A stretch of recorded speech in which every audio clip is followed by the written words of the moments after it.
Hello, how you doing? I'm Craig Parkinson. You are listening to the Two Shot Podcast. Sit yourself down, pop the kettle on. We're going to have a nice old chat. Who's it with this week? I'm going to tell you right now.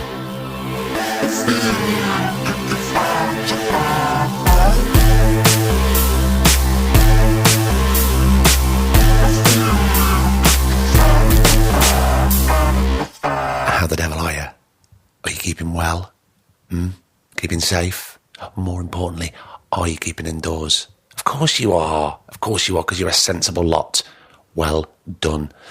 But look, I'm not here to talk about that, because it's, you know, every time we switch on the radio, we switch on the telly, we read a paper, it's there. What we really need is a bit of escapism.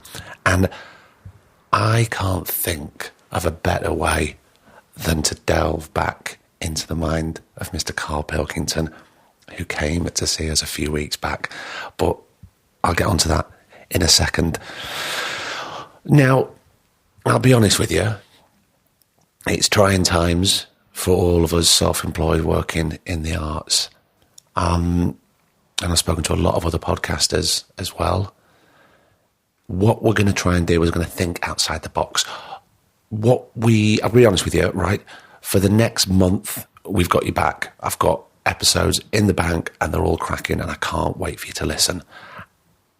After, or possibly before that, what we're thinking of doing is to play about with an idea, is to get you involved, the listener. And I was watching a bit of Ramesh Ranganathan and Jamie Redknapp doing Instagram live talk the other night, and I thought, well, if that's something people would want to get involved with, then we could do that, couldn't we? So I spoke to Griff. We're going to work out a way how to get it sounding really nice, and maybe we can record it and put it out as a podcast as well. So if you haven't joined Instagram, I think now would be the best time to do it, so you can get joined in. So the plan is that I set up a guest, so it's me and the guest on Instagram. We'll do a little bit of a talk. It's not going to be as in-depth. It's not going to be an hour. I'm thinking maybe 30, 40 minutes or something like that. We'll have a little talk, and then you, the listener, get your questions ready, ping them out to us on Instagram, and we'll answer them. The guest will answer them. So we all get involved in the conversation. How does that sound? So keep your feeds open and ready. Join Instagram. Get ready. We're hoping we're going to sort this within a week. But once I've got the guest, I will sort out a date and a time, and then I'll do a little announcement on this platform and on social media as well. And then we all join in and we all have a big old lovely conversation. How does that sound? Good. I'm glad you like the idea of that. Sounds all right, doesn't it? I think it could be a real buzz. Now, also, a massive thank you to everybody that supports us on Patreon.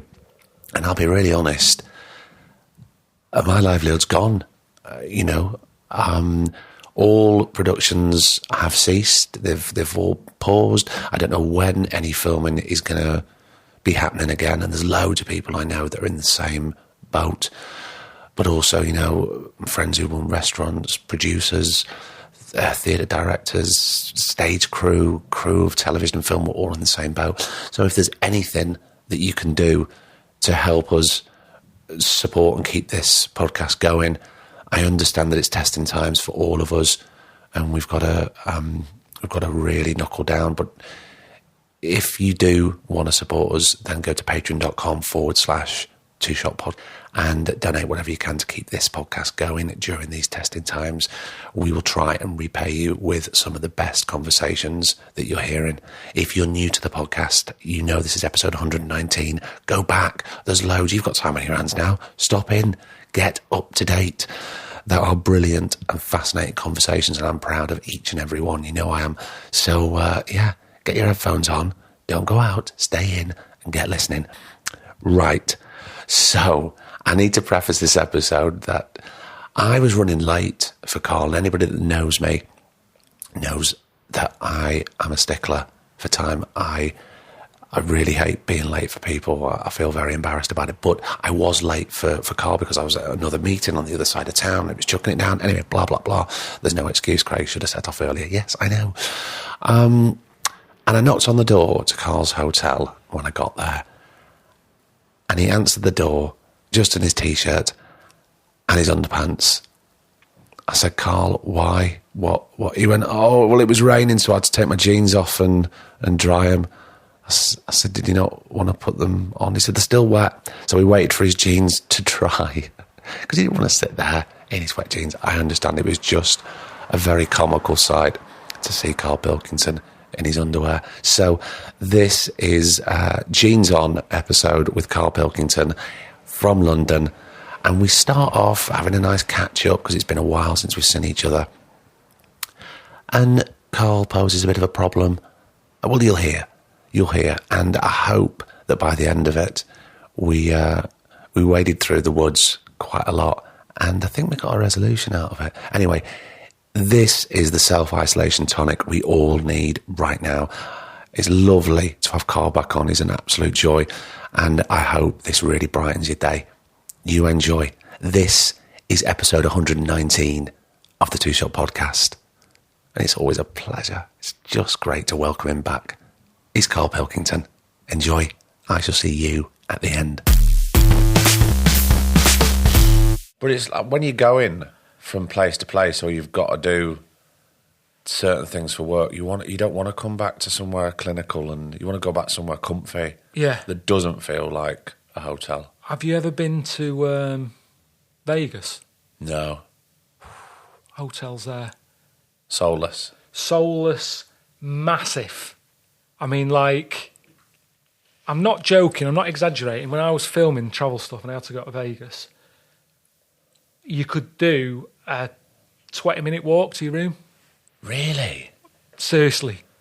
And you wouldn't always find it. You'd have to go back and say, where's this again? And they give you a map. And then it's really bad when it's like, they give you a lad to carry your case and all that. Yeah. He's shattered. By the time he gets to your room, you want to say, do you want to stay the night? Because honest to God, it's like, are you going straight back?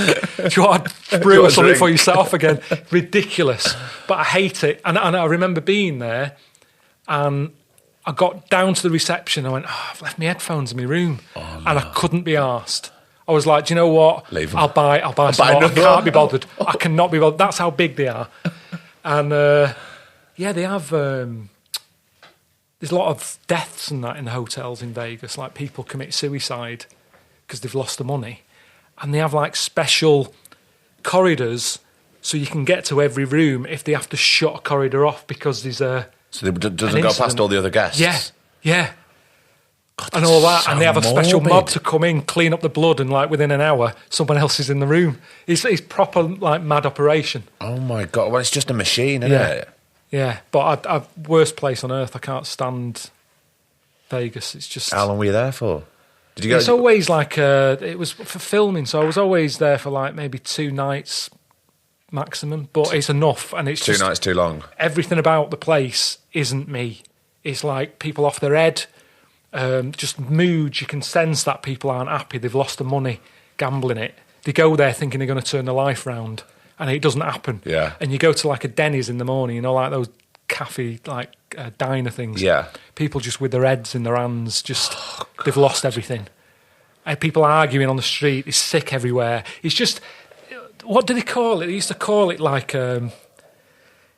back in the day in America, it was called this. Is it Sin City? Is that Sin City? Yeah, Sin City. That's it, isn't it? So everyone's doing bad. And it's like it's just in the air. Like badness. Yeah. Horrible. And lots of noise, Karl, lots of Constant distractions. noise, You wouldn't like that, would you? Hate it. I hate the distraction. That's why I sorted this room out for us, because I thought, I was worried when you said, I'll get a cafe or something. I was like, don't know about that. No. Clanging. That's why we're not in the usual place today, because it's half term for one, and 2 doors down is Harry Potter, and it's like half term. Right, of course, yeah, doing more shows because it's half term. And it's like just like loads of kids, loads of tea, loads of noise. I can't do it. So well remembered. But the other place that we've got was really quiet as well, so it's all fine. But this is nice. Yeah, no, this is all right. It's good, isn't it? You've got to be comfy for one of these, I think. I think have a so, because, chat. well, we never know how long we're going to get into it for, do we? Well, that's it. And you also, if you're in a cafe, I imagine you feel like you're in the way, or you start whispering because you don't want people. I'm a bit funny about people hearing what I'm talking about and all that. Luckily, normally where we record, we're like down in a bunker, so there's nobody else that comes down there. It's it's just us. But upstairs, sometimes you can hear like Clanging. tourists and clanging, and sometimes it sounds nice, sometimes it can be a bit distracting. Yeah, I can't do it. So I've done well here. Well, what are we going to chat about then? I don't know. How have you been first? Because it's been a while, hasn't it? Yeah, it was all exciting last time I saw you, wasn't it? Because it was like... Why has it gone disastrously downhill? It has a bit. It's just kind of... I'm not doing anything at the minute, and I don't even know what I'm meant to be doing or what I want to do. Is that nice? Is that nice? No, it's not. Oh, you feeling a bit uneasy about it? Yeah. Really, like life, life's long and that, and what am I doing now? I'm all right for money. I'm not, worrying about paying a bill or anything, but just that, like, what am I meant to do now? And I haven't got any, like, major pastime thing that I can say, well, I can do that. I like gardening. I was going to say, you've always got things to do and tinker with, haven't you? No, but I've been at home, been cleaning a lot. Suzanne's going, you're driving me mad. Get out. With the cleaning thing. And then right. I tell some people, and some people have said, sign of depression that when you're cleaning all the time. It's like, no, it's not. It's just that I like the place being clean. Honestly, they're going, that's like, you're being, it's like you've got nothing to do. And it's like, no, I just like a clean house. Everything's that now, isn't it? It's like if your house is a scruffy, it's like, oh, you sign of depression. It's like everything's that. It's like, no, I just like cleaning. But I am a bit like restless, and I don't know what I'm meant to be doing.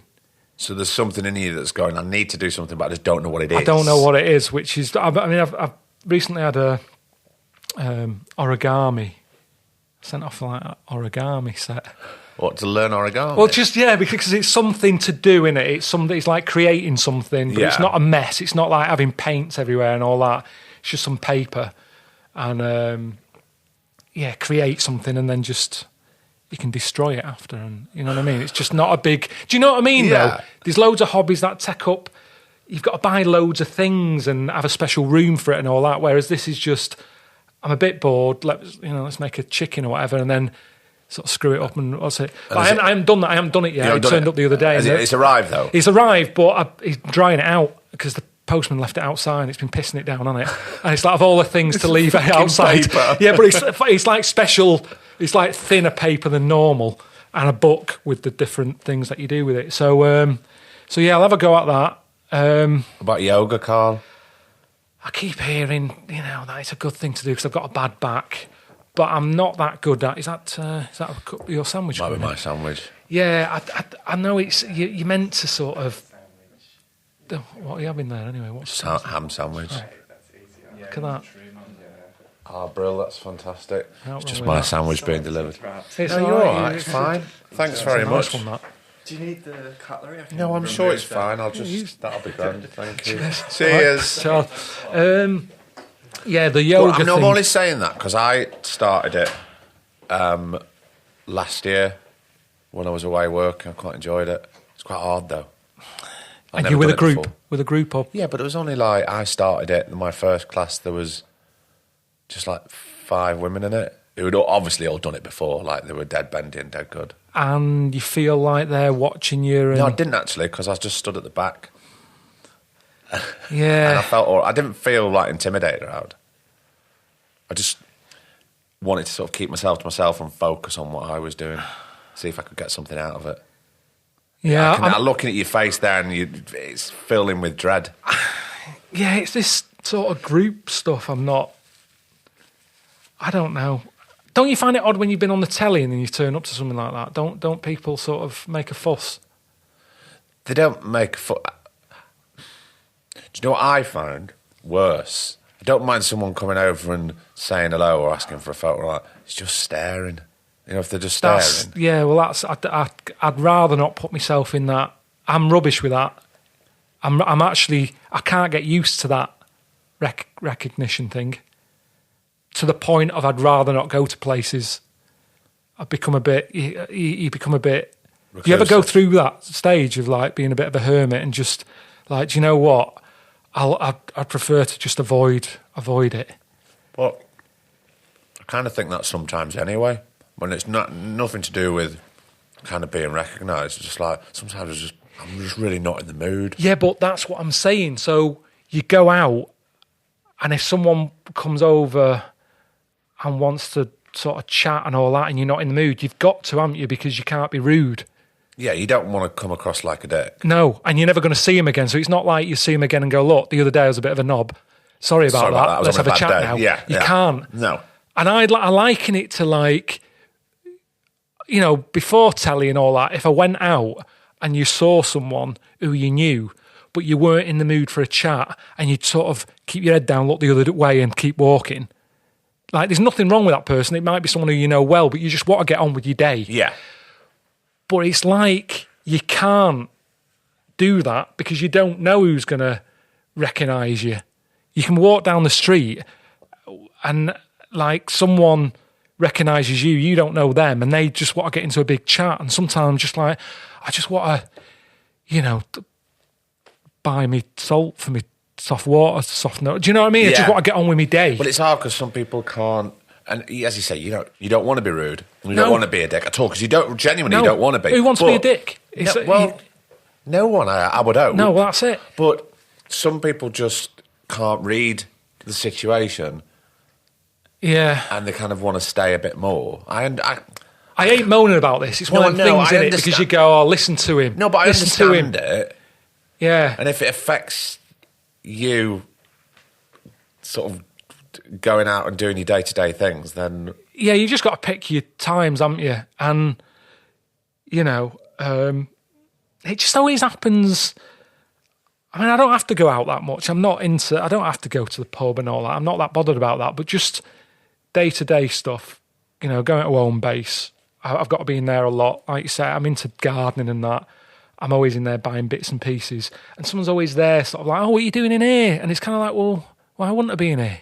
I've got to do the garden. Yeah, there's stuff to buy, yeah. And I just want this. And it's when they make a fuss, I feel all like, just, you know, I've said hello. And then, you know, they sort of go off and get the workmate. And it just turns into a bit of a... It's embarrassing, Carl. Yeah, really embarrassing. Yeah, because I'm just a normal person. Do you know what I mean? I'm not Justin Bieber. You know, I'm not in this world of like a bubble of having loads of assistants and everything.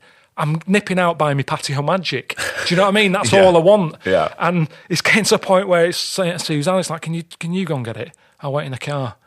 Because it's just... I'm sure it'll pass, but at the moment it just seems... I'm not in the mood for it. How does Suzanne find it? Like, say, if you're out together, is she People can be rude sometimes. Most of the time they're all right, and they'll sort of go, oh, you know, they wait for the moment. They sort of, say if we've been out and we're having something to eat, some people will wait until, like, they can see we paid the bill, and they'll come over and go, can I have a quick picture? And all that. But sometimes it's like she's not even there, and it just kind of almost pushing her out of the way, and you know, they've already got the camera recording and all that, and it's a bit weird. I don't know. Do you think people just get a bit sort of overwhelmed and a bit overexcited and they're not really thinking? I'm a bit like, why? And it can come across like I'm being miserable, but I don't get it. It's like, what have I done that is this amazing? Well, just because I've been on the telly? Yeah. I've thought about it a lot, and I wonder if it's because I seem more approachable. I sort of wonder if the Queen, it's respect, innit? It's a respect thing. And I think if the Queen went out, say if the Queen. Yeah. She went to Aldi or Asda or anything, I'm pretty sure she could walk around and I don't think she'd get hassled. I think there'd be it's the Queen. You can't hassle the Queen. Muted whispers. Yeah. Whereas I think with me, they sort of go, oh, he's all right. Oh, he's one of us. He's one of us, isn't he? Yeah. Way! Yeah. Headlock, you know, and all that. I've had headlocks. I have had headlocks. That's too much. I know, that's what I'm saying. So you didn't. Oh, that is. But I can, you know, no one's going to do that with the Queen. No one's going to go, hey, look, it's like the stamp. I've got the stamp in the head. So, I mean, so it's like, I haven't got that. So it's like the worst situation. It's like people just go, he'll be fine. He's an everyman. He's one of us, so I can do whatever. So I can do what I want. Yeah. And that's the thing that I think I've just had some bad situations of that, and it's made me just a bit like, well, rather than moan about it, I'll just stay out of the way, stay at home. But you shouldn't have to shut yourself away. No, but it's you? me, innit? It's just me in my head worrying about just. I don't want to get niggled. And like I say, I'm not that bothered about going out anyway. I'm not someone who... I love me being at home. Yeah. I love being in the garden doing stuff. I like the cleaning. I'm not doing it because I'm depressed. I like cleaning. You've got everything you need there. I've got everything I need. Yeah. Like a good dinner now and again, but you've got to like... Having nice food, you can't have it every day, can you? Otherwise it's not a treat. So... Yeah, it ceases to become special, doesn't it? And then I get myself ready for... And I tend to go to places, nice places that you kind of go, do you know what? I reckon I can go there without getting a headlock. That's the goal. Whereas Greg's or something like that, if I nipped in there for a pasty, I can guarantee something's going to happen. If you want a Sunday roast and you're going on a harvest, then forget it. It's not going to happen. It's your own fault. Suzanne still goes. She goes to a Toby What's it and all Toby that Carvery. with her mates, and Again, she goes. The same. But she's like, it's brilliant, and it's you can go back, and it's like, yeah, but it's not worth it. Have it been able to go back and get seconds and all that? I'm not going to enjoy it because I'm going to be worried about going up there. Sunday, everyone's had a drink as well. They're going to be more confident because they've had a drink, and I'm not willing to, have a headlock for the sake of another Yorkshire pudding. No, it's not worth it. Not worth it. So, but yeah, it's annoying because it's like a moaning again. I don't want to do that. No, we're just talking. I know. But I know you don't go into these situations that much, if ever, really. But how are you, like, work dues when there's lots of sort of businessy people around? Put yourself in that situation. I went to they have a rap party, don't they, at the end of a film in a series, and you have to go to that because it's a chance to say thanks to everyone and that. Yeah. No, but when you're the main thing in it, and you've been working with everyone, and you've written it, you kind of I think it's a chance to have a proper chat with people and that, isn't it? And but that's a controlled environment, isn't that's it? true. But I don't go to other parties or anything. I don't know if I told you last time. If I start, I can't remember what we talked about last time, but if I just repeat anything, just say, oh, you've done that. But anything like a wedding or, any get-together, and that's nothing to do with what I was talking about, getting an headlock. No. From a young age, I've never really gone to social gatherings. Well, like family dues and stuff? Yeah, I don't do it. Is that because it fills you with anxiety, or you just... Where's that come from, do you think? I don't know. Do you find it's just hard work? It tires me out. I'm absolutely shattered. Like, even just company round, or even seeing, like, my mum and dad, love them to bits, like catching up with them. But I have a rule that it's kind of like, I do one night at theirs, and if they come to ours... It's like 2 nights, and then, come on, let's get you home because... Enough's enough. We've had a chat, we've had a catch-up. I don't want to ruin it. I just think the longer... I mean, it's a bit like doing this. The last time I saw you was when we did the last sort of podcast. And I think it's good. You don't have to see each other that sort of often. No. And there's something in... I mean, we've been in touch a little bit on on text or whatever, but it's kind of... I remember when I went away with Warwick Davis, did some travelling with him, and then when I got back, Ricky was saying, we're all there, and then Warwick wanted to meet up again after it all, and I was like, we don't have to, we've had a good time. What, to carry on the relationship? Yeah, and I was like, we've done it, we've been through some good experiences, bad experiences. Let's leave it there. Let's leave it, because... And there's something in that. I kind of wonder what the world would be like if you didn't have friends who you saw every week, because I wonder... You get into this rut and you're talking about the same shit, and it's like, yeah, you've told me. Whereas if you meet different people and you're getting different stories and people telling you different ways of looking at things, I wonder if you'd change as a person more. I bet you would, Yeah, but you don't do that, do you? It's like... Well, not necessarily, but do you ever have a clear out of friends and go, sometimes I don't know why we're friends. Why have we been friends for so long? I don't know what it is. Well, it's weird for me when I haven't got that many mates, and again, that isn't a oh Jesus. No, it's a choice. It is choice because I don't know why. I've always been like that. I remember leaving school, and then a lot of people who I was close with at school, it's like the day you walk out, it's going to like see ya, and that was a part of that life, and I'm moving on. But do I ever clear out? You know what I mean by that, don't you? you? Yeah. Like, do you go as far as like delete that number?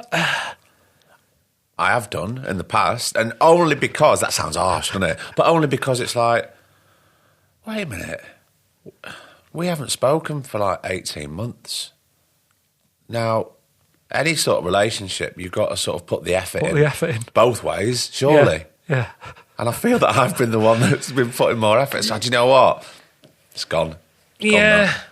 And actually, whenever that's happened, in the brief times it's happened, I've gone, yeah, I feel all right about that, actually. That's good. That's the end of that. Yeah. That's like closure. It's done, isn't it? You see, I have moments when I look through my phone, you know, like when if you're in a waiting room, dentist, doctors, and you don't just want to sit there looking at everyone, so you look down and you look at your phone, and I'm pretending I've got people contacting me when I haven't, and you're having a clear out through the phone book. But I look at my phone book, or I might think, who can I send a message to? Just say hello whilst I'm here. And my phone book is like Chippy, Indian, auto glass man. You know, fix a windscreen. Honestly, it's all stuff like that you're not going to send it. All right, how's the Chippy man? It's not going to happen. And I'd sort of go, shoes on the other foot at Christmas, though, isn't it? When you get a Christmas card from the Indian. That's true. Yeah, no, I've had that. I've had that. Are you meant to give one back? No, I don't think so. Right. It's just that's a one-way I street. wondered whether that's like, God, that's really sad if you give a calendar from the Chinese. You're going to use that. But I haven't got enough. I mean, because you're told I have got enough, but we live in a world where it's all about that, and it's all about Facebook and social media and all that. It's about friends. How many friends have you got and everything? Yeah, but that's like friends in quotation marks. They're not like friends, are they? Really? I don't think. Yeah. I suppose it depends who it is. Yeah, no, I'm. How did I get onto that? It was the Warwick thing, wasn't it? It was. Oh, yeah. It was the fact that I was. So what did you say to Warwick? I just said no. And he sort of laughed, but I think I didn't just say no, and I explained to him that we've been through a lot and we've got those experiences in our mind now. Yeah. What else is there to do? Maybe in a few years' time, maybe have a catch up and go, remember when that happened? Just to reminisce. Just to reminisce. Yeah. That's it. But I'm not going to be going round, playing on his PS2 or whatever. It's not. It's happened. Well, you're not 17. So. No, that's what I mean, though. That's what's hard, isn't it? When you're a kid, it's easy to be mates. You just knock on the door and go, you're playing out. Yeah. But you can't do that when you're nearly 50. Are you playing out? So, and everyone's got lives, haven't they? They've got stuff to get on with. Cleaning to do. And the weird thing is, it's a bit like seeing you today because we're doing this. It's the same with like Ricky and Steve. I haven't seen them for ages because we're not doing a podcast or we're not doing a show together or whatever. So you sort of drift apart a bit and then you're doing your thing and they're doing theirs. And then when you do have a minute and you send a text and go, do you want to meet up? It's like, you should have told me. I've got plans. And it's like, well, I didn't know I was going to be free, to be honest. It's just that I'm about. On the off chance. Yeah. It's like, no. And before you know it, it's like, geez, I haven't seen each other for ages. So it's... it's kind of easy to let things drift apart, though, isn't it? It is if you haven't got a reason to meet. I imagine like Ant and Dec, I don't know what's the longest spell they've had where they haven't had a chat because they constantly... Yeah, but don't they live on the same street? Or something like that? Don't they live around the corner from each other? Am I making that up? You must be... Are you thinking of... you're thinking of the two on Sesame Street. No, I'm not. You are? I'm not thinking of Bert and Ernie. They don't live on the same street. No, I am sure that they both live in West London. And someone Google this now. If they live, like it'll be on Google where they live. Yeah, it's not. That's a myth. If someone's told you that, that's a joke. They don't need to be that close Yeah, together. I know they don't need to be, but they choose to be. I'm Right, well, going to take that's- the Pepsi challenge with this, Carl. That's not normal. Griff, Google. Right, he's on it. We'll find out before the end of this conversation if they both live in West London. But I wouldn't want that either. You know, there's having a mate and then having them next door. On your Jesus doorstep. Christ. Now, don't put words into me. I'm not saying next door. I'm saying in the same vicinity. I did say street. It's but I'm- handy for stuff like, because I don't really know anyone out on the road I live on, and What there's about your times to nod. I don't do that thing of having Amazon dropping parcels off at them because I don't want them to think, right, well, we can do the same with him, and then I'm suddenly getting hassled with parcels and everything. So, got that yeah, parcel, exactly. oh. Is that for us or is it for the neighbours? Have we ordered something, Yeah. or are we just turning into a warehouse for next door? Do you know what I mean? So I don't want to get into that, but they'd be nice. That'd be good. Or if you want to go away and you can trust someone to feed the cats. Who feeds the cats when you go away? One of Suzanne's mates. All right. And she's good, reliable. But it'd just be nice, maybe, to have someone who you really know. You know, if there's something more important as well that you need someone close by, I don't know. But you can't pick and choose. If you're going to have a mate, you've got to have a proper mate, and you've got to like. I don't know if I want that hassle. Do you ever think you get to an age where you go, I've done it now, or I've got enough mates, or I've got exactly the quota? Well, they say, I remember saying ages ago, do you need, I think, I said about Snow White having the 7 dwarfs, Yeah. and she had it all covered. Right. So should you have more than 7? Because she had every type of person there, didn't she? If you wanted like a bit of a laugh with the grumpy one, Yeah. she got in touch with him. Someone who's happy, she had an happy. Who was reliable out of that 7? Who was the reliable one? I can't remember all the names. No, It's one of them. there wasn't innit? reliable, was there? Trying to think about reliable friends, trustworthy friends. There was one that was... There's one that's sneezing a lot. I don't know what the Yeah, point he of that had is. a permanent cold. Coronavirus. Yeah, Google this a as lot well. going on. One with glasses who was like He was a smart. doc, wasn't he? Doc. Was he a doctor or was that He was just? the only one that wasn't called an adjective, I think. Yeah. The others were all something in. Well, what was the one that had like ears who was like... Dopey? Was he dopey? Yeah. Is that what he was called? Yeah, he was, wasn't he? Let me Google this after. Right. I've God, we need to have There's a lot. Just It's I know. not I know. Googling first. Let's get the Ant and Deck thing sorted Too first. much I'm not going to sleep reliability. tonight first. Rely on that too much now. I think. What, producer? No, just just Google. I know. They used to, but they don't anymore. So Right, thank you. It's just for clarification, Ant and Deck did used to live right Yeah, near used each to. other. I wonder and how they long don't that anymore. lasted before they were like, "This is too much." This. Do you think it was after all the crash thing they went? Oh, Do you know oh, what? right. Good advice here. You should move. Just have a little bit of a break. Bit of a, And yeah, then- it might have been. Then maybe you come back together and your relationship will be even stronger. I don't know. Just making stuff up now. Well, pretty much. Just thought. We'll cut that bit out. Cut that It's out. fine. We could have gone there. We Yeah. didn't. Do you ever get invited to dinner parties, Carl? Not anymore. Why? Um, Because you turn them down too much? Or have you been? I've done a couple. Via like Suzanne's mates or your mates? No, it was my mates. I think I prefer to just eat if I'm eating. I want to enjoy the food that I'm eating rather than that sort of thing of eating and Conversation talking and food. too much. That's when you end up biting your tongue and all that because you try to do too much in one go. I love my food, and it is nice to see a bit of company now and again. I don't have to do the two together, and I certainly don't want a lot of people all in one go. I like, I like seeing someone and then seeing them having a catch up, then moving on to someone else. I could never do that sort of come dine with me business Oh, God, no. where, I don't get that. I don't, and I don't cook, by the way. I'm not into showing off. A lot of people like doing it because they go, let me cook you my latest dish that I've learned and all that. And no, there's none of that. There's no, I don't, and I can't enjoy having people in my house because I'm sort of thinking, they haven't took the shoes off.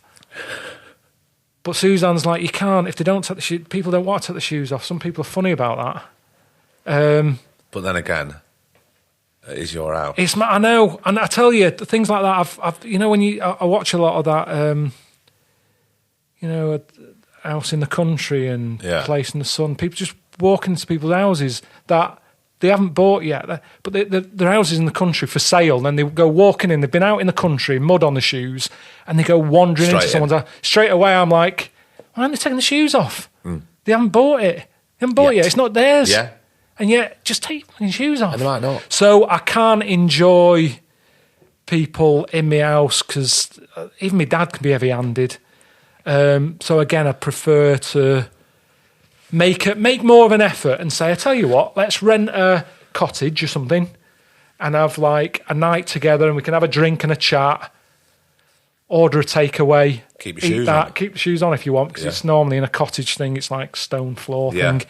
You know, have a nice time, get up the next day, gone. Whereas if people stay over in your house, they get up, what time are they going to be leaving?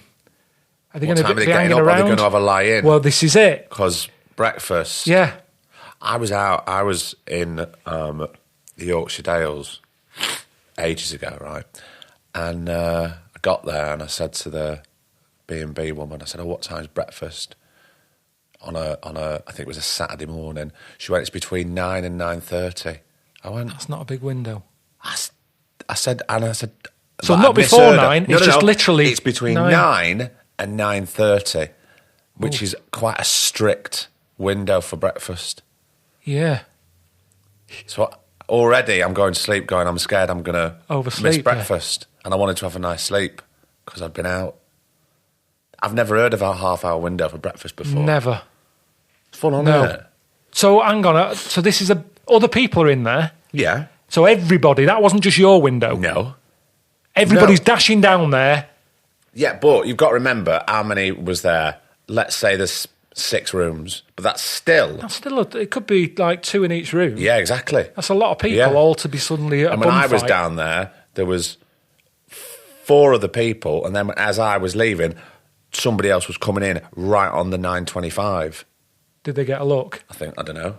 I got my paper and went out. But they were cutting it fine, weren't they? Yeah. So because of that, I didn't have the best night's sleep because I'm worried about missing the cooked breakfast. And yet that's meant to be a bit of a treat, isn't it? Exactly. Going away and having a night. But as I get older, it's like I do like my own space, and I think I'll have weekends away here and there, but it's for Suzanne. It's not really for me. Can you relax when you go away? No, I can't, because it's not my own bed. It's not my own pillow.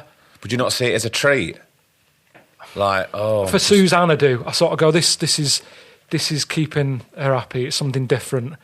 It's something for her. She doesn't have to cook because we can sit and have something to eat. But I'm a bit kind of all over the place because a bit of me is like, I don't like change, but I also need change. Exactly, yeah.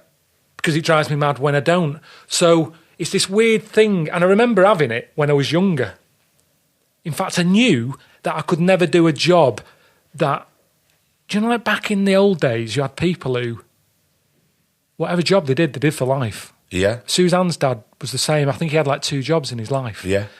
And I remember being a kid, and my mum always watched Coronation Street, Mike Baldwin with that factory. Yeah, the knicker for factory. Years. Yeah. Never had a change. Did quite well for himself. Could have put his money into something else.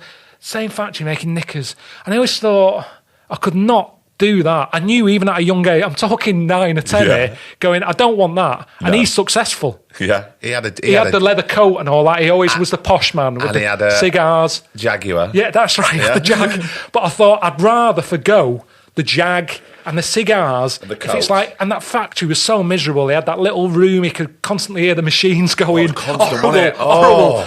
And I thought, I don't want that. I always want a change. I don't know what I want, but I don't want I don't want that. Yeah. And it's been that thing, though, where I always want a change, but what's happened, I'm at that point at the minute where I don't know what the change is. I can't do what I've done. I need something new, but I don't know what it is. And we all need routine. I know there's some people who sort of say routine's a killer or something. Met some bloke who told me that. But we need some sort of structure. Yeah, I know. It's like children. Yeah. They need a routine and they need structure. But as we get older, we can loosen ourselves from the routine if that's what we need. But a little bit of structure helps, doesn't it? Yeah. I think. Personally, for me, I think it does. For someone who does something that I do that is so unstructured and so kind of unreliable, you know, from day to day. From Yeah, job but to at job. least, but what's good is you're sort of doing a bit of a different job. You might be in a different program, or with this, you're meeting different people in different locations. It seems perfect, really. But I saying like that, Griffith. I think he's got the perfect job. Why? Because he's involved in something that's like people are enjoying. He's moving about himself. Yeah. He's got no pressure on him. As long as this is recording, he can sit there. He could sit there with his eyes closed. He could have a little sleep, and you wouldn't know. Do you know what I mean? It's because he not allowed to speak, is he? No, but it's like it's a really good. Like, you might know what I'd be in the mood. I don't know who you're meeting next, but say if you're kind of like, do you know what? I'm not in the mood to meet them today. But there's a bit of pressure on you. Yeah. To sort of show a bit of interest or whatever. Well, especially when it's taken me so long to book all the guests. It's funny you say that because I was feeling this before Christmas, and it was dead cold. We were in Manchester, and we'd done a couple in the day, and then I think someone had to drop out, so I was like, oh, right, great. Now I've got to wait until this last one of the day. And it was the last one of the year, and I was just one up for it. It's bad, that, though, isn't it? And I was It's not the person's fault or No, anything. It's just you. It's Yeah. me and my situation. But you know what? This person then walked into the room, and I'd never met him before, and I went, oh, this is going to be great. And all of a sudden I felt... But what did they say before, though, about having friends who you've not met and then get rid of? You don't have to see them again. No. You can meet them, get on with them and go, that was a good experience. I'll remember that because it was nice. Off you go. Let's see who else is out in the world who I can meet. But it changed me from being, I don't know if I've got it in me. And you know what I'm like? I don't want to put anything out that isn't I'm not proud of. Yeah. So I was going, oh, God, I'm trying to dig deep and muster. And I didn't have to because the conversation kind of flowed, but it changed me, you know. But it was a nice feeling. Yeah. But it's good because it's kind of the same job, but it's not the same job. I need something like that. I need something where I can dip in. It doesn't take over my life. I can enjoy a bit of time off in between them, but I've got something to do. Yeah. You know, all right, I've got me origami. I can give that a go for a bit. That'll kill some time. It's the winter months as well that, you know, I was out in the garden yesterday. It's sort of in between the rain and that getting a bit wet. And I enjoyed it, but it's just this weather. It does not work for me, this. The first few months, It's January's shit. a drag. It's not, no one, this is shit, this. It's horrible. Gets me down. Well, no one's going out. No one's got any money. No one wants to do anything. They just want to stay in and put the heating But on. it's endless. I watch the weather and it's like the same shitty weather at the minute. I mean, is it global warming or what? I don't know. I've no idea, but whatever it is, it's a bloody mess. Yeah, it's and I keep thinking about moving abroad. Did I mention that last time? Yeah, we did touch on it. Really? Yeah, Do you think you still. can handle that? Suzanne's like, look, all right, it might be sunnier, but are you just going to be the same? Are you still going to be restless? Are you still going to be, I've got to clean? Are you just going to take the same life to somewhere with sun? But I think I don't know. I like the idea of it. Why don't you try it out? Why don't you do a trial period? Because then there's nothing to lose. It's like go on an extended holiday. Yeah, but it's not the same. That's holiday, isn't it? Holiday's different Yeah, than no, living. but if you go, right, do you know what? We're going to move here and we're going to have 3 months and then we'll see as a little dip my toe in the water and see if this would be a possible viable It's move. still dipping your toe in, isn't it? It's like when you see people on Place in the Sun and they're going, we're buying a place, we're moving out here. Have you been here before? Yeah, we did a week once last summer. We loved yeah, it. It's it's like, this completely isn't a different. holiday. Yeah. This is not, you're not going to be on the beach every day and you're drinking cocktails every night. You've got to get on with a normal life. Yeah, you know, you're you'll be living. going to the shop, you'll be doing the washing. And it's that thing of, what is it I'm trying to chase here? I'm after the dream, but I don't really know what the dream is. And I've said it before, it's that thing of what you think's a dream. Is it as good as you think? And then you get it and you're, can we move back? No, we can't move back. And it's going to be a big upheaval. To move cats, it's hard. They're not doing another flight back. They might get through one flight. they're not doing 2. They hate it. Talk about something who likes the routine. They're like the structure. Definite. So, and did I tell you that I had a bloke who read me arse, and he was like, No. Yeah, I met this. He read your arse? Yeah, there's a thing like called, a tarot reader? Yeah, it's called rumpology. Go on, explain more. And he came out that I was going to move to Italy. Whereabouts?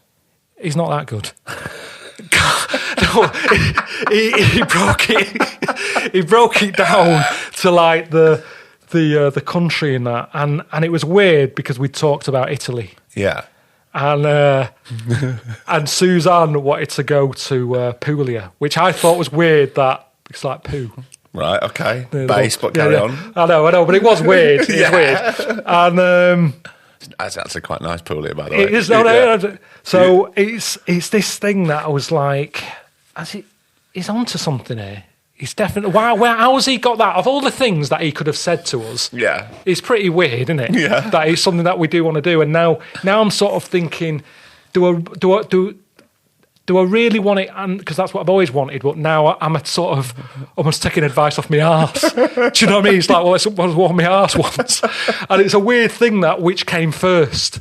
But I keep thinking about it because it's like, does he know? Does he know? What does he know that I don't? Yeah. But my arse does. But my arse does. So that's always there. Every day when it's been like this, I'm saying, come on, let's have a look on like Rightmove. What have they got in Puglia? Let's have a look, and you find stuff. But it's a big thing. Our mums and dads are still alive, and you sort of go, we move there, and one of them gets ill, then what do we do? And do you know what I mean?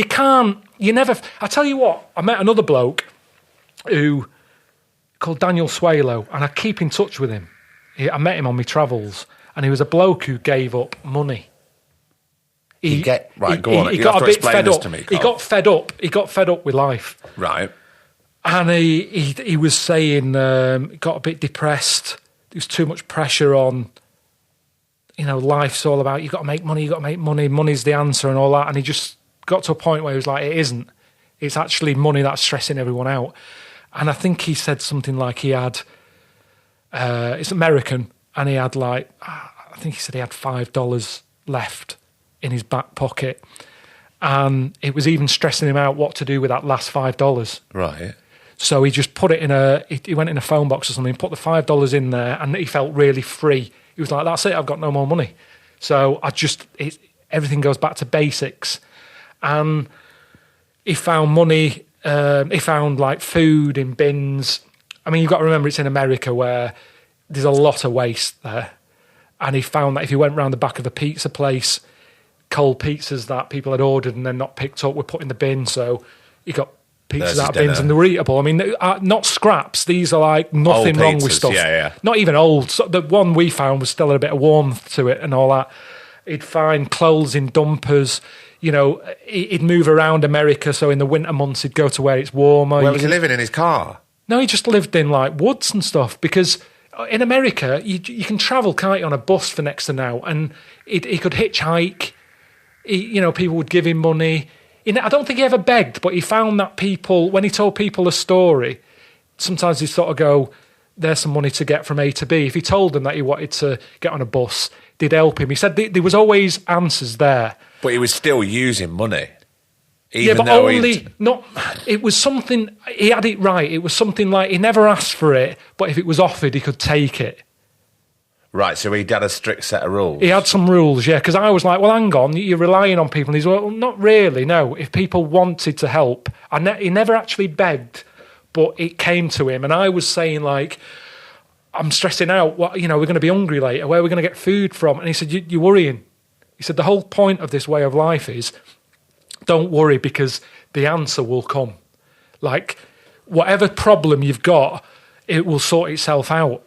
And we live in a world where we're worrying about the future, and you might not even be here in the future, yet you're worrying about a time, like pensions and stuff. Yeah. It's like you might die before you even get to that pension age. And there was something really freeing about it. And that's why I've kept in touch with him, because... Is he still on that path? He's still at it, but the interesting thing is, that's why I was getting onto it. What did you just say? That you still use money, or I'll tell you what it was. Go on. And I was saying, if I moved to Italy, my mum and dad and all that. Yeah. And the thing is, I emailed him recently, and his whole thing was being free from stress. And I emailed him, because he's got an email account, because he'd use libraries and stuff like that, a free email, and he'd go into a library and log on for free. And he sent me back a message saying he's had to move back in with his mum because his dad died, and she's really old. I don't think he'll mind me telling you this, because he does a blog and stuff as well to people who are interested in his way of life. Right. But but I found it interesting that there he is. I always thought he was the freest man in the world, and yet there's always something, isn't there, that's going to Pull him back. Yeah. And he's had to do it because it's his mum. And he's a decent person. And he's a obviously. decent person. Yeah. So you never, if you're you can't have that life of being totally free. And I thought he had it. So a bit of me was like, oh, maybe it's not possible. There's always going to be something that means you can't do what you want to do. But he was close to it. I really liked him. And at times when I'm fed up and this weather's been getting me down, he can just like jump on a Greyhound bus, Move. and go to West Coast Yeah. or whatever. Just move about, see different things in the world. Move to, we sort of, the more money you make, you almost like anchor yourself down, because you buy a house and you buy stuff to put in that house, and before you know it, all this stuff is just holding you down. Do you know what I mean? Yeah. So, in a way, I've got a bit of, I always sort of think, would I be a bit of a nomad if... Do you think you could survive being a nomad? I don't know. There's just something. Suzanne sort of always goes, "Oh, knobhead, you mean?" But there's something about that thing of just being. People always say live in the moment and all that, don't they? And I don't think I like that, but a bit of it excites me. Yeah. The idea of where are we going to be next week? Don't know. But we've got the freedom just to go. Let's go there. It's funny because you're restless at the moment, but you're also anchored. It's horrible. So there's... Yeah, and I think everyone's in that thing. Everybody's got a dream that they're chasing for, but it's almost like it's how many people get it and how many people are happy when they get it. Everyone's messed up at the minute, aren't they? I'm always listening to different people, and listen, that's what's good about your podcast. Hearing, sometimes I don't know who you're talking to. I don't know some of these people, but you hear the story, and it's just interesting hearing where people are with the life and all that, and stresses and, all that stuff. And it just seems everybody's a bit mental at the minute. Everyone's lost, aren't they? I think everybody has a certain moment of just being lost. Yeah. But sometimes I think that's all right, because I think that's part of the human condition, that we're all to put their hands up and go, do you know what? I'm a bit lost. And I don't really know what to do. And it's a bit like you at the moment going, I'm dead restless. I kind of don't want to do anything, but I want to do something, but I feel like I need to do something, but I don't know what it is. Yeah, I know. So therefore, what are we doing? Are we overthinking? I don't know. Do you think you're overthinking this, Karl? Because it seems something that's quite weighing heavy on your mind at the moment.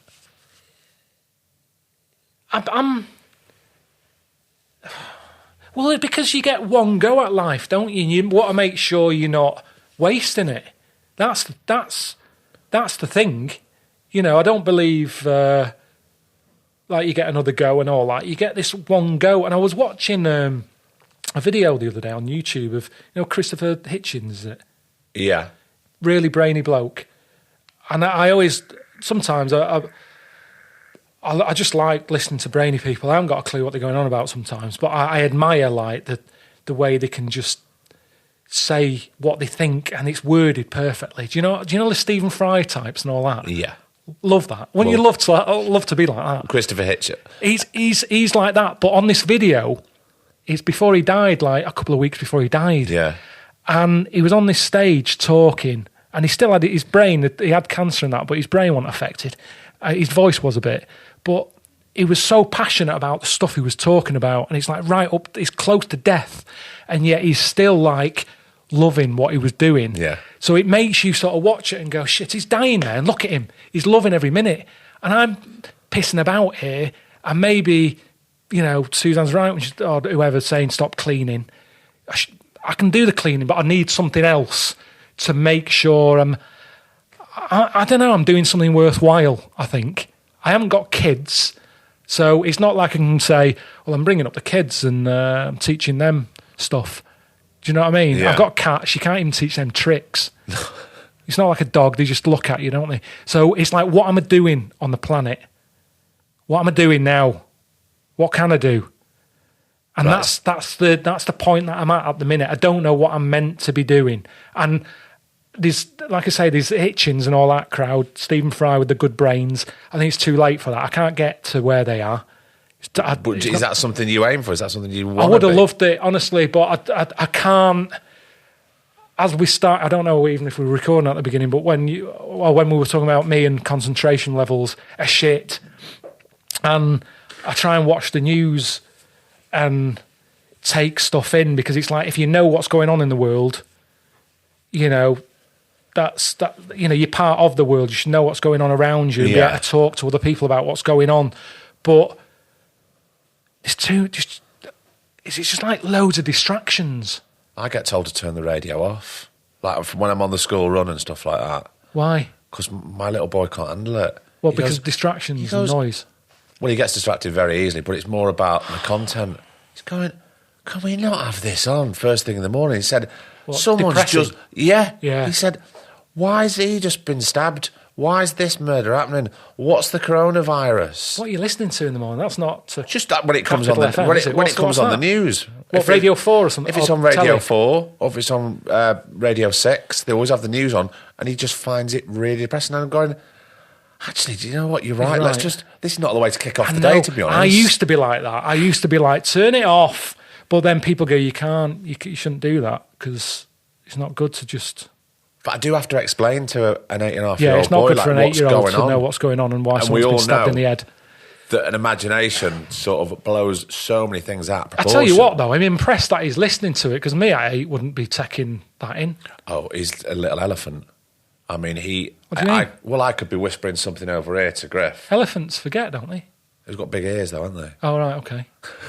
Did he forget, or did they never forget? They never forget. Griff, Google that. They never forget. They never forget. So he can hear everything. He go, what's that? Oh, he can hear everything. The listener is like a proper little sponge. He hears everything. Like the other day, and this will go out afterwards, so I'm kind of bunking him off school next week for a couple of days, because we've got a few little things, arty, cultural things to do Right. in Manchester. That's good. And, I think he'll learn Learn more there than at school, what definitely. you would think. And he said, so what are you going to... We're walking back the other day, and she said, so what are you going to say to school? So I'm just going to, I'm going to say, you're not very well. Yeah. And I'm just keeping you home for a bit. And he went, but what exactly are you going to say? I said, I haven't worked it out yet. I'll just word the email in a way that's kind of concise. He might have the coronavirus. Everyone's getting that. Funnily Enough, enough, use it. funnily enough, he went, why don't you tell him I've got the coronavirus? And obviously... That's impressive that he's took that in. He picked that up from the radio. And I said, I can't really... I've got to keep the lie quite small, Hardy, and I can't really say the Yeah, I coronavirus. suppose that's and then causes he panic, went, wouldn't it? tell him I've got diarrhea. Well, that'll shut it down straight away. Yeah, So yeah. I said, well, I said, that's an option, but we'll see. I said, just leave it with me. But again, he heard everything about the coronavirus, and he was having a trip. He's actually, at the time I'm recording now, he's in Italy. He's in Rome. And His choice or his arse? I'll have to ask. He's in Rome. That's an amazing place, isn't Yeah, it? exactly. So he's doing all beautiful things there, and I've just been sent some photos and videos.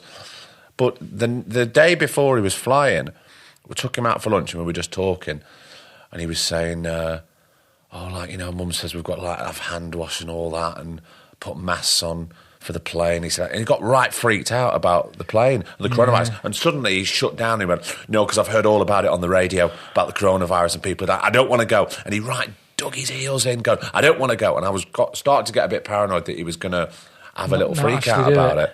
So knowing stuff. And it's wasn't that not good like for he's him. seen that on the telly, because we don't really have... When he has the telly on, it's his time to watch half an hour or something, or a little film. Yeah. He's not watching BBC News 24 or whatever. So he's got that from the radio. On the radio. and his little mind and imagination. But it's still is good just, that he's taking it in, because like I say, I was saying, well, it's that thing of I watch the news and I'm trying to take it in. I'm not 8, so I can't just shut my ears off. I should know. Do you know what I mean? I'm getting old. But I struggle all the time of, there's just another distraction or something going on in my head, or even the news on the telly doesn't make it easy for you in the way that, and it never used to be like this, and I don't know whose idea it was, but that thing on the news of you'll have Hugh Edwards there telling you stuff, but there's people fucking about in the background. Yeah, business, lots of business going Lots on. of shit going on. Yeah. And that for me takes me way off what Hugh's saying. Yeah. You see some bloke, you can see, I start looking, going, oh, look, he's finishing his shift. The fellow he's at the got back, his he's got his paper. rucksack on. Yeah. No, sometimes it's rucksack, Yeah, because he's the off. news has started, and he's picking up his coffee cup thing, and he's saying goodbye. And I'm watching that, and I don't know who decides. Why is it a glass wall? Why isn't that It never used to be like that, Trevor did it? McDonald never had that. No. It was just a black thing, and now and again it had a picture on the left of the next news story or whatever. But we it's like there's already enough distractions without seeing, Chris finishing his shift or whatever. And it's stuff like that. I can't just focus. Now I'm doing this thing where I'll repeat. If the newsreader's saying the story, I'll repeat it in my head of what he's saying. To keep focus. To keep it in. It's like nothing's getting, this is definitely going to go in, and I'm repeating it, and it's like that helps a little bit, but it's hard work. It's really like, this is tiring, sort of working like this. What about turning the colour all the way down and then just having the sound of the news, so then we don't have the distractions of the backdrop? Or you put subtitles on, and then you just focus. Then you just focus on the subtitles. Subtitles are good. I could do that. I'm trying to think of a solution to this. There's a woman with a vac outside hoovering. I mean, that's annoying, isn't it? Really annoying. Should I go and tell her? No, don't, because she's only doing a job, isn't Exactly. she? But it's kind of... Not in a nice way. She'll be finished in a minute. Is it really loud, that? Is it all right? It's just bothering me, but it's... It's all that. It's all that. I'm trying. We were talking about Stephen Fry. Yeah. I'd love that, but we're not all wired the same. We haven't all got the same brain. You just got to try and make the best of what you've got. Well, everything would be a bit boring if we were, wouldn't it? Yeah, and the world wouldn't work. You do have to have your div kids and your brainy people and all that, just for mixing it up. And also tastes. Everybody's got different tastes. So important. I know. But that's been the other problem, the change, because I've changed, I think, over the years, because of the different jobs. You're constantly changing. They say, like, you're...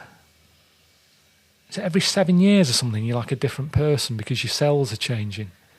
That's why a lot of relationships end after 7 years, because you're kind of a different person. Yeah, that makes sense. And it's weird how, like, people listen to the old podcasts that I used to do, or with Ricky and Steve, or Idiot Abroad and all that. And here's me trying to do something different, but people are like, I prefer that. Do more of that. And it's like, I'm not that. And also, I'm not doing it with all due respect, I'm not doing it for you. I know, but you can't say that. Of course you can't, I know that. But in a way, if you look at everything from... Because you used to do milk round. Did you do milk round? Paper round. Look at the paper round, right through to all the radio stuff, then the podcast stuff. I know. Then the travelling. Loads of stuff. But it's all...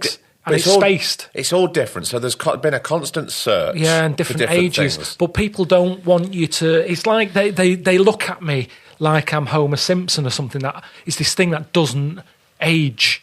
Do you know what I mean? So stay in that box. If Homer was real, he'd probably be all right by now. Do you know what I mean? The kids will have grown up. He'd have a different life with Marge.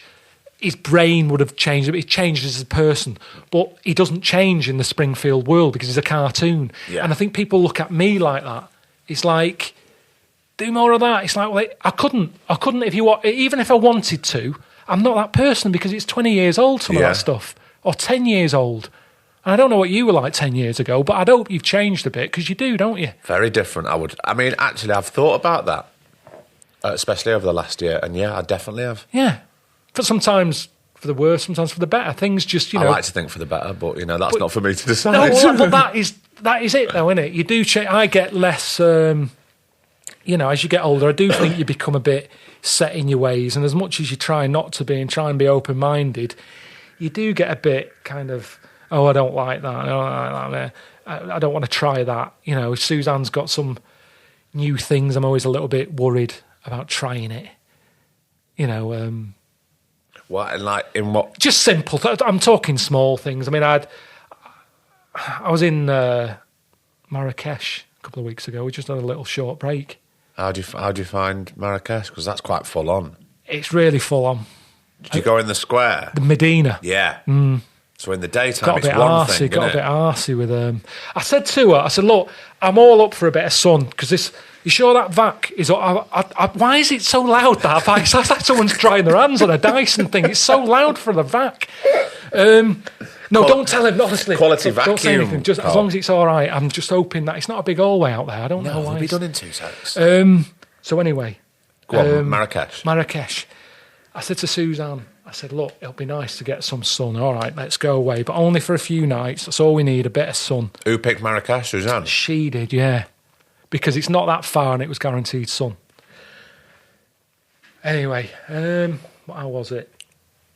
Nice enough hotel. I said, look, it'll be like Egypt. I've been to Egypt and it's a pain in the arse. It's not restful. It's full on. People grabbing you and all that. I remember being in Egypt filming and I was like, I'm not up for that. Yeah. So we went and I said, but let's not go out that much. Let's just enjoy the little room and have some nice food. And she said, yeah. Anyway, we got there. And she said, but I have booked us a day out. And I was like, oh, you shit house. Do you know what I mean? I was like, this is why you're telling me now. Because I need time to get used to that idea. Anyway. Do you think she kept it from you on purpose? Maybe she was just waiting to see. If she tells me too much in one go, she knows that I get all like, oh, let's not go anywhere. Yeah. Where she knows that if she kind of like, right, well, it'll be fine. We'll get on the plane and that'll be all right. And you'll get there and we'll be picked up and it'll be fine. Then once we're there, it's like she breaks news to me sort of slowly. So anyway, she was like, you happy, you enjoying it? I'm going, yeah, it's good. The sun's out. It's brilliant. And enjoying like all these tasty breads and all that. Having a drink. And she was like, we go in... got a spa. I like a massage. I've got a bad back. Do you like a massage? I do, yeah. I really do. I would have thought you'd have been... I was at first. Right. And then I had a couple and I was like, what was I worried about? This is lovely, this. Because I've got a bad back as well, so I always feel really nice. I've like a salt scrub. Have you had one of them? Have you had a hammam? Oh, what? A hammam. What's that? Well, that's what they do in North Africa. I think I saw that on a door, but I didn't ask what it was. Right, so you strip down. Oh, forget that. Down to now? Yeah. No, I can't do that. Well, I think I might have had like some sort of like small nappy on at the time. It was yeah. a long time ago. Yeah. I was in the Atlas Mountains and we've been trekking around the Right. Atlas Mountains on a tiny donkey. Very Painful, yeah, I had blisters. They How did- long were you on it for? Like all day, off and on. Oh, forget like a trek that. around the Atlas Mountains on a little donkey. It was terrifying at times. I'm not going to lie. And then I was all like, baked and sweating and aching and blistery. And then I went into this room and you kind of get hosed down and then just sort of like quite battered. And This is the hammam. It is a hammam. Yeah, it's quite rough. I'm sure there's more to it than that, but yeah, it's full on. You're pummeled. And the idea is what? That is Just to waken just- you up. It was kind of, I think, sort of to relax the muscles. And again, I'm a novice and I'm not as educated of the hammam as I should be, but that was my experience from it. Anyway, go on, salt scrub. So I have a salt scrub and all that. It's just sort of cleans you out a bit and, it's just relaxing. But anyway, so I liked all that. And then she was like, yeah, I've booked us a day out tomorrow. I was like, whoa. And she was like, no, not a full day. It was half a day. And we got a tour guide. And I was like, oh, how many of us are there? And she's like, no, it's just a bloke on his own. And you two? Us two. So Okay. it was like, all right, that's not bad. I'm not into all that follow the umbrella guide and all that shit. No. So Making friends on the yeah, coach. yeah, I don't know. Where are you from? Forget it. So anyway, we were with him, and it was all right for a bit. Went in and out of a few mosques. Where was it? Like Mosques just there, in innit? Marrakesh? Yeah. Right.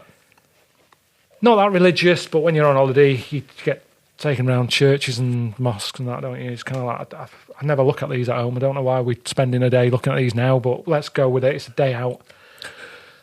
And then he texts us into the market, and it's all that, meet this man. Come and meet my friend, he makes carpets. Yeah. I was like, here we go. And Suzanne's, shh, don't be rude. I'm going, not being rude, but we didn't come here to buy a fucking carpet. Don't need a carpet. Anyway, we're in this place making a carpet.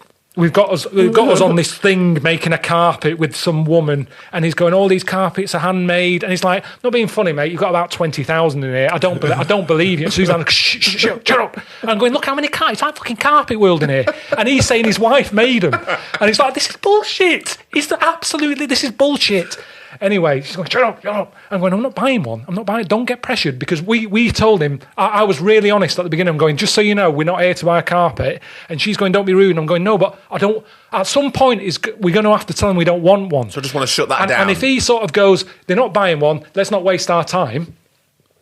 He's kind of like, that's fine. We can move that's on. Fine. Let's go. What else are you going to try and sell us? So we did that, and I was like, that's that. But he carried on.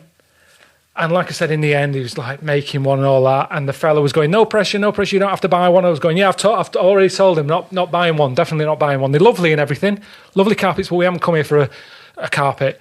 And he went from that into a shop where they made wooden boxes.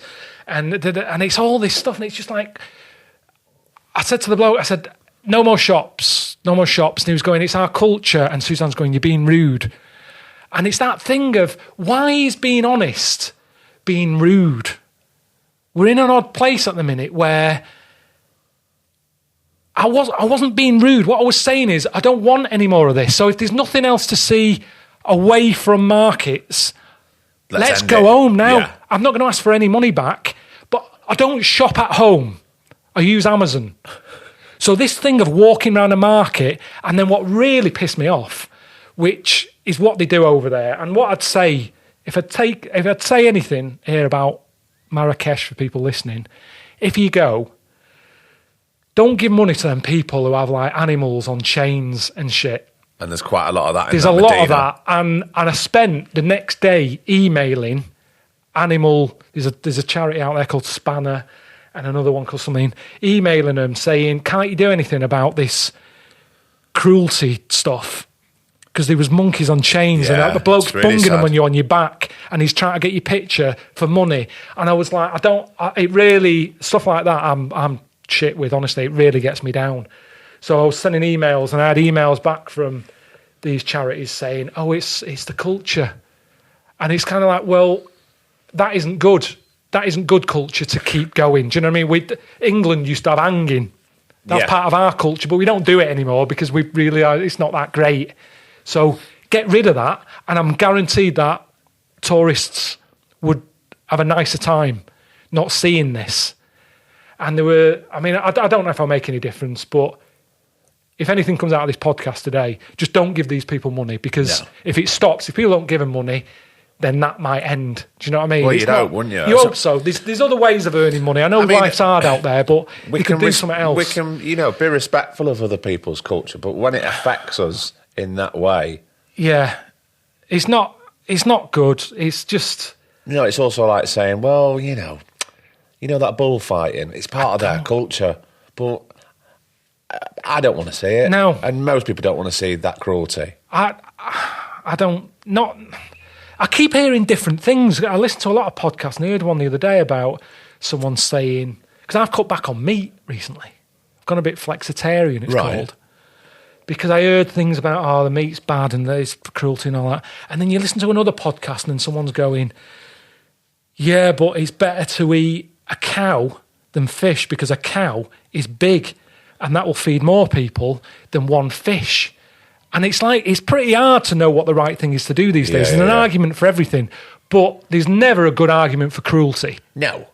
You know what I mean? It's just there's nothing you can say. Saying it's part of our culture, I don't go get rid of it then because it's a bad bit of your culture. That it's shit. Oh, well, we've always done it. It's part of the culture, and it's so historic. And forget it. Get rid of it. Well, change. Yeah, as you said.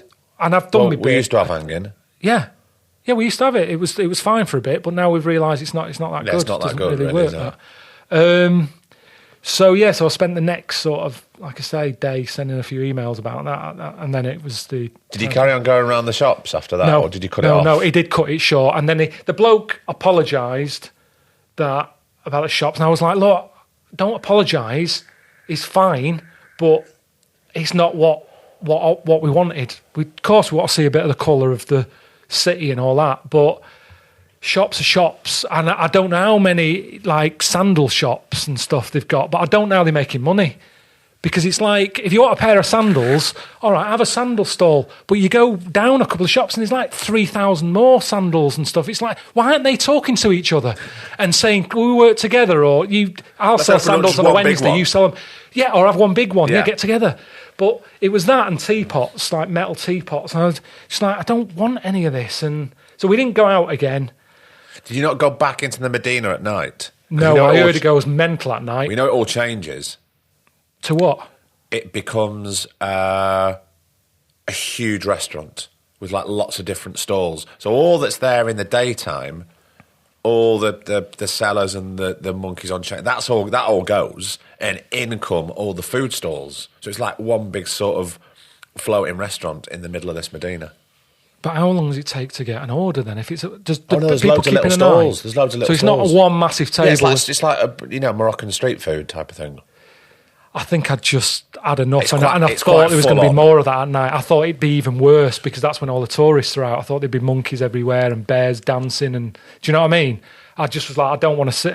It really does get me down, honestly, Craig. It's like I can't think of anything else for a bit, and then you just feel bad going because you think, have I just put money into this place that. I don't know. It just bothered me. I was like, I don't think I'd go there again. Have I because become of that. Am I part of the problem? Yeah. But anyway, I don't know why we even got onto that holiday. It was just. I suppose it was sunshine. Getting away from here. Yeah, getting away.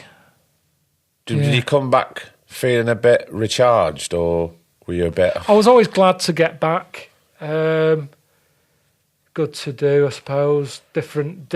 Again, for Suzanne, because I know she likes to go away. She'd go away more if it weren't for me. You ever thought about going away by yourself, Karl, for a long weekend?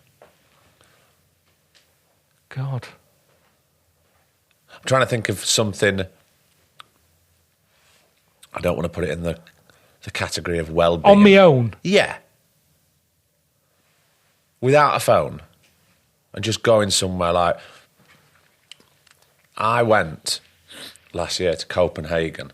Have I told you that? No. For a tiny little short break, and I went in this place that I walked to from the hotel. It was about an hour's lovely walk in Copenhagen. It was a beautiful, lovely day. It's weird, that. And I was going to the sauna. So it's a big sort of little sauna. There wasn't anybody there. So it's a sauna, right, mega, mega hot. And you're trying to stay in there as long as you can. Then you come out and you walk along this jetty, and then you just jump into the river. And it's deep and it's cold. And then you get out and you go back into the sauna. You kind of repeat that exercise. And then you look over to the right, and there's a little greenhouse, and there's a chef cooking like nice fresh fish, and then you get a bit of fish and you sit on the jetty. You just do that for a day. Yeah?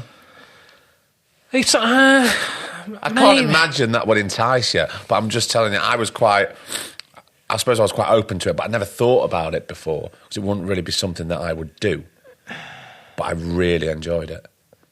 And did you know when you went there? Because I went to Copenhagen, I had a totally different experience. There was an old woman in McDonald's, sat in the corner, really old woman, legs open, no knickers on.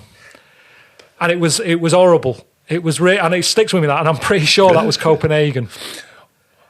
Well, not in the brochures and stuff, but with your experience, yeah. Did you know that's what you were going there? Yeah, I did, because the director I was working with at the moment was from Copenhagen, and I was telling her, I want something, but I don't know what I want, but I want to go away. And she went, have you ever been to Copenhagen? I said, no. And she went, there's a place near me that does this, and it's dead nice, and it won't be as popular. Because I went, if it's dead busy, I don't really want to get into a sauna like with loads of people. Of fellas sat there. Well, it's not necessarily loads of fellas, just loads of people full stop, because I kind of just want a bit of space. And if you're going to do something like that, I just kind of want it to be my little journey. Yeah. I don't want to be sat with like 8 people I know, going, it's how's it difficult going? though, isn't it? It's difficult because that's really what happens, those things. Well, I can't just get into the rules? sauna. I don't know what the rules and are. just sort of lock the door. It's mine. I'm in here for 40 minutes now. But I have to say, it's your own fault for going to McDonald's in Copenhagen. No, but to be honest, that was years ago, and I was, like I say, I've changed. Back then, it was kind of, I'm in Copenhagen. What's the food like here? Oh, but it's horrible. Let's have a McDonald's. I was that type of person who was scared of changing everything, and the whole Idiot Abroad stuff and all that lot about travel. Steve wanted me to do it to broaden my mind, and it definitely has, because that was me before that. That's what I was like. There's a McDonald's. There's the Golden Arches. They've got a McDonald's here. You know, that was me. I wonder if it's different. The same. Look. No, well, that's it. That's it. But that was me. Whereas now, I suppose this is it. I have changed. So maybe I could go to Copenhagen again, but I've been put off because I'm thinking, I've been there and I'm thinking of that woman who was, I always sort of said, was she there to sort of, keep the flies out of the kitchen or something? But it was, and I've never forgot it. I mean, it was a sight. It was something that I've got of a memory of it. And all holidays and that are about memories, aren't they? Whether good or bad, I suppose. So I think it was there anyway. Yeah. But I think it'd be weird for me to go away on my own, just because what's Suzanne doing? Does she go away on her own as well, and then we meet somewhere in the middle? I don't know. I'm just purely thinking about you and just doing something different. And something slightly out of your comfort zone. I'm trying to think about what we first started talking about being restless and going, I need to do something. I've got to do something. I've got to do something. And sometimes you've got to take yourself away or remove yourself from a certain situation to get a bit of clarity and see what's what. I think. I don't know. I don't have all the answers. I'm not Stephen Fry or Christopher Hitchens. Yeah, but even they probably don't have all the answers. It's just that... Well, I don't think anybody does, do they? They've got more words to think about, Yeah, I don't know. It'll be interesting. Do you ever have people on this, like 3 times?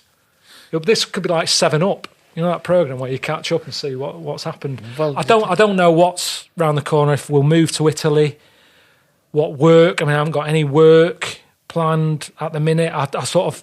That 15 minutes thing, is that up? Do you know what I mean? The old... Well, that's constant, isn't it? Because it was a constant think about that. Oh, is that it? Is that my time? Am I done? Yeah, and you do have to sort of... you can't just keep going. But you're not. You're constantly kind of evolving. I know, but then you're not allowed to evolve. Yeah, but only people don't want you to evolve, no, but only Craig. if you listen to people. Yeah, but you... But you obviously haven't listened to people because you've been changing things up. I know, but maybe now I've got to go, right, I've done a few different things. What is it I'm going to do out of there? Maybe, you might have a pick and mix, but you're always going to have a favourite in that pick and mix. A box of, the old Forrest Gump thing, last box of chocolate. You're still going to have a favourite chocolate in that box of chocolates. And I do think the problem I've had is the things are different. And for some people, it's been too much of a leap and they get confused. So people who listen to me on the podcast or watch the travel stuff, and then I did sick of it. DVD's out now, by the way. That's why I thought I'd do this, to promote DVD. You don't have to mention it again. That's the end of it. I'll cut that back. But listen, it's that thing of, I did that because I wanted to do it. But people are like, not the same.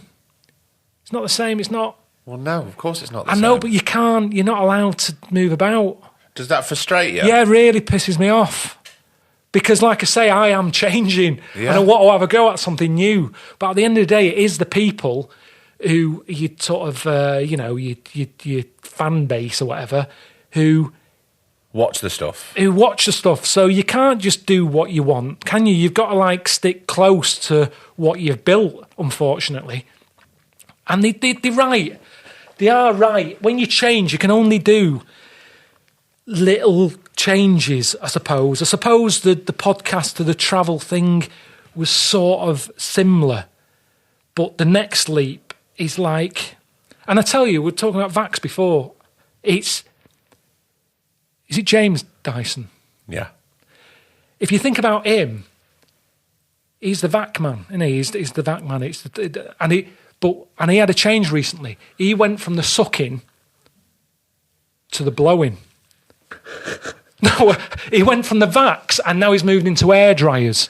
But it's the same. So he did sucking, he's moved into blowing, but it's the same thing. And people accept when he brought out the hairdryer, it made sense to them. There's a trust there.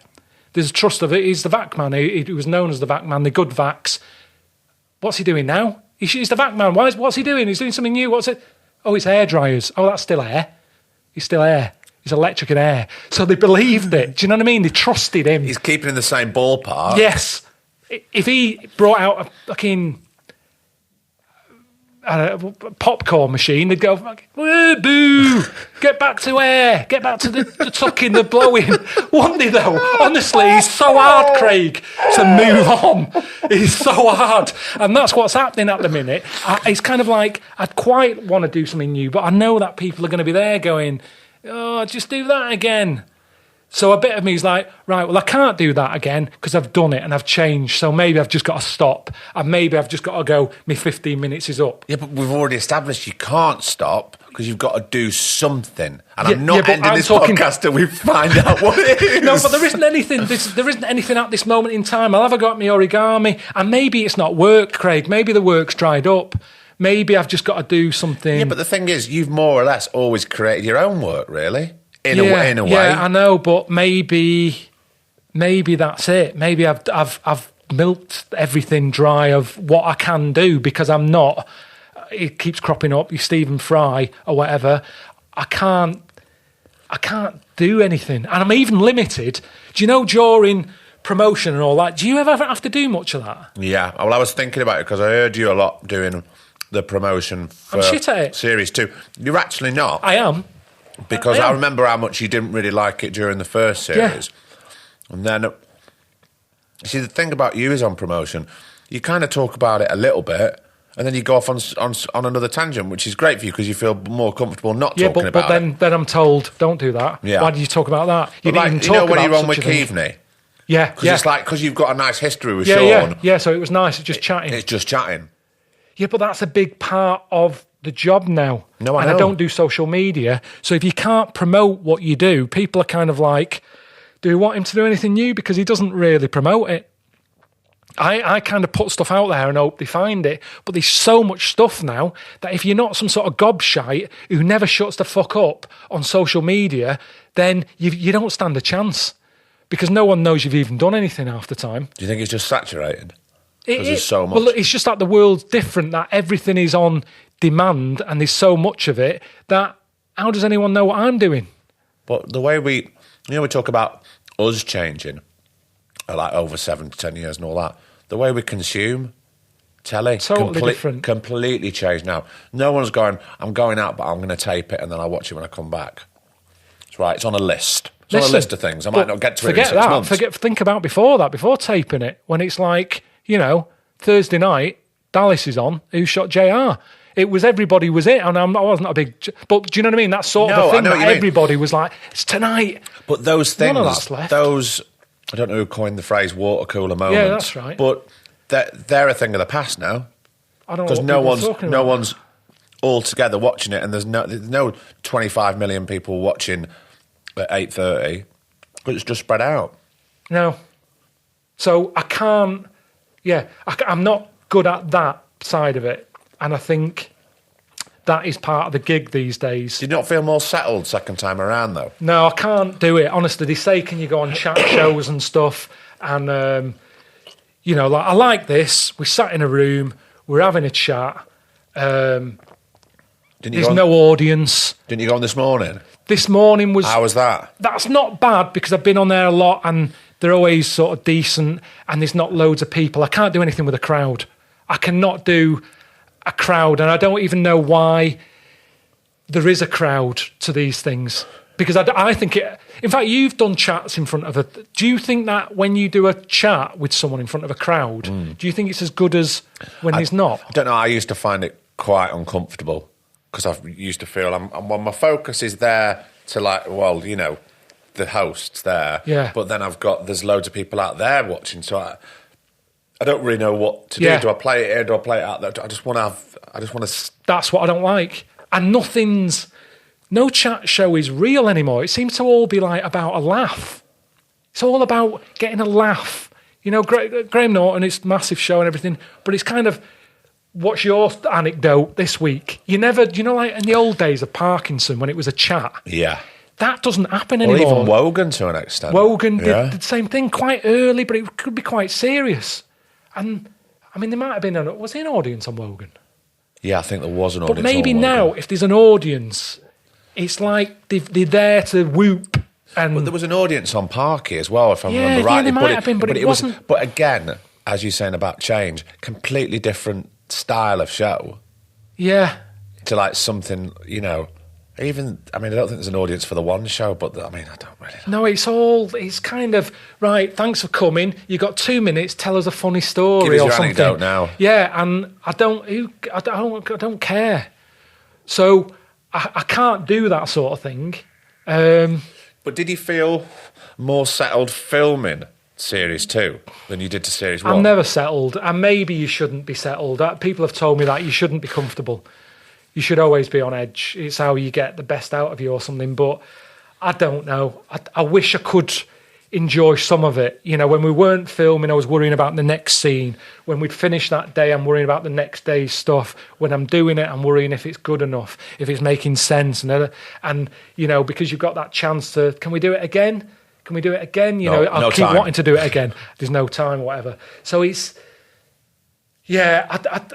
honestly, driving here today, I was thinking, what can I do? And I'm a big fan of, I was telling Griffin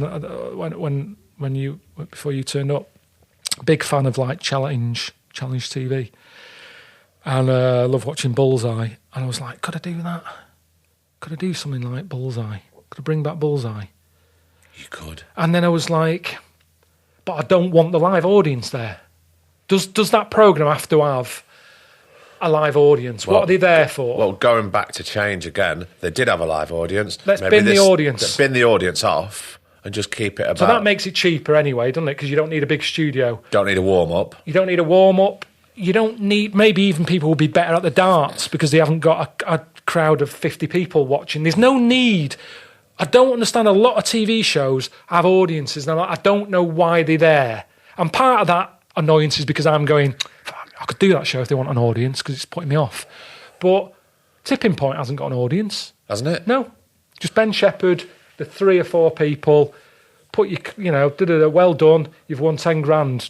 Join us next time. Well, you don't need woo, woo, woo, woo. Yeah, but if you used to have canned laughter on the old sitcoms. Exactly, so get rid of the audience then. Canned audience. Right, well, forget. We decide, don't even have a canned audience. I know, but they might want that at home. What for? I don't know, they might feel comfortable that they're missing something. Look, when you watch Bullseye and someone wins the fucking caravan, you go, well done. I don't need to hear 50 people clapping for the twat. He's happy. He's over the moon, so he doesn't need other people clapping for him. Right, okay, so we've bin the audience off. Bin the audience. They've gone. I'll tell you, question time, there's another one with an audience. Yeah. You don't need but they're part of it, No, they're surely. not. They can do, there's more audience at home who want to ask questions, so take the audience on the Twitter and Facebook.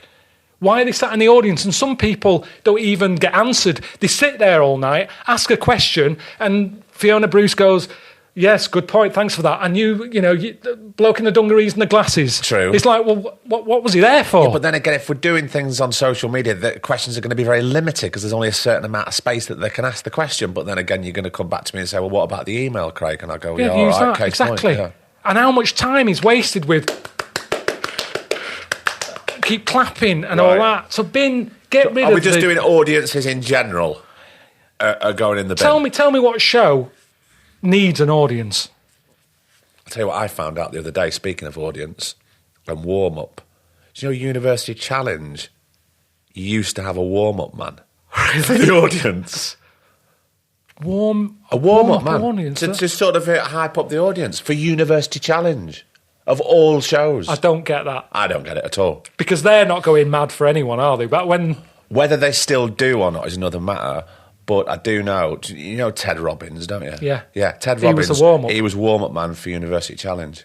Tough crowd as well. Tough crowd. But the things that people don't know is he's actually really, really smart. Oh, is he? Yeah. So as soon as he started turning the tables on the audience, he loved it. They loved him. Well, not needed anyway. Oh, Only Connect doesn't have an audience. Doesn't need That's an like audience. University Challenge. It's hard questions. Very if anything, hard. if you're thinking of an answer, do you want someone coughing maybe in the audience, putting you off? Get rid of the audiences. So I do Bullseye. What about a new game show? Brand new. That's risky, isn't it? Risky. Some of them. Have you ever seen some in the daytime that you just like stumbled upon? I'm watching loads of that shit. Which one are you talking I don't about? know. I saw one once. I was in a hotel and I'd come back.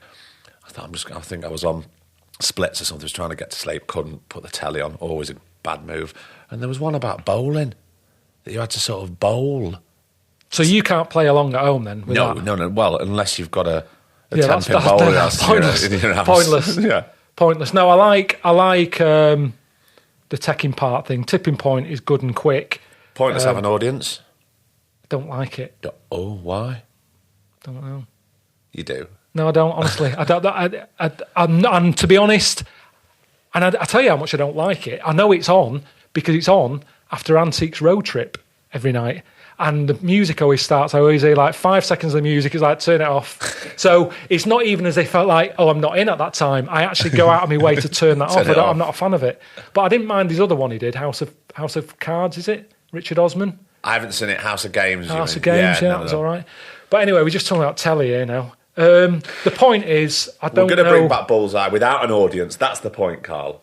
I reckon. Did you like Bullseye? Yeah, of course. I grew up on Bullseye. Yeah, you remember Bullseye? Not really, no. Right. For those who didn't know Bullseye, Carl, let's give a quick synopsis of what Bullseye game show was. It was Jimbo in. It was a dartboard.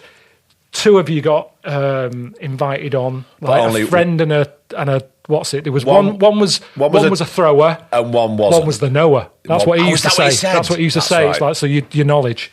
Got bored, look. So and then you'd throw.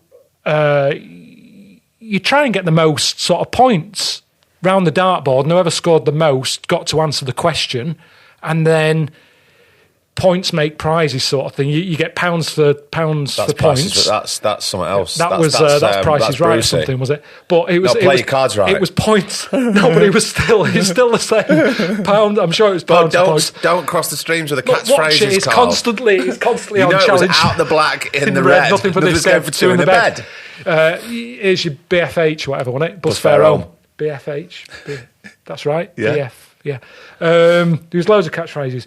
But the point is, get rid of all that shit because there's no audience to play to. And I think that was the problem. Jim had all these catchphrases for the live audience to keep them happy. Because he was an old school entertainer. Yeah. And the audience, if it ever cut to it, was old people. I think you bust them in. They were there for about 3 days. They filmed out 8 episodes and then, so get rid of all that and just have the quiz.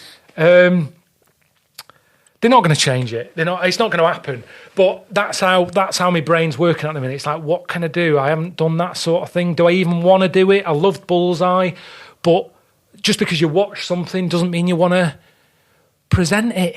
Well, I don't know. We could always do a pilot, Carl. See how you go. Not committed. Do you want to do the adding up? You can be like, what's his name? I'll be like Tony. I'll be Tony. Oh, Carl, I'm glad we've sort of come full circle. I think we should go with this idea. Do you feel a bit better now? I'm excited about it. I've got little palpitations on the idea that I could sort of do it. But it's dead easy as well. You watch these things, dead easy. You just have a little bit of a chat at the start. What do you do for a living? Have you got any aversions? Enjoy that. You have that little chat and you just get on.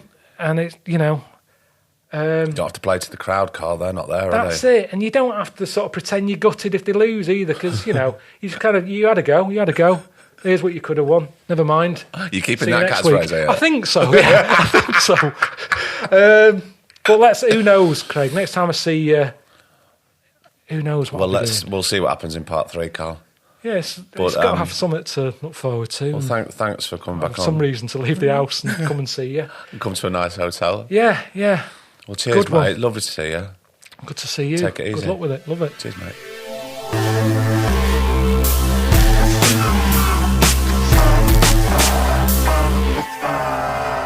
And another episode is done. And what an episode. Did you enjoy that? I think that's what we needed. The joy of meeting up with Karl is there's no point planning too much. You never know what you're going to get. And you're going to go off-road sometimes, and you're going to go down some conversational cul-de-sacs, but you get out of it with Karl. He's great company, and he's always welcome back on this podcast. So a massive thank you to Karl, and a massive thank you to you for downloading and listening. And I tell you what, if you can't help us out financially, because I do understand that, a lot of us are in the same boat, but you know how much myself and Griff love what we do. And we've had all the live shows cancelled, which is, why we're going to try and do the Instagram live to bring a bit of that back. But if you can't support us on Patreon, right, go and spread the word. Go and tell some friends. Go, do you know what? You're stuck in. Do you want to listen to some nice conversations with people?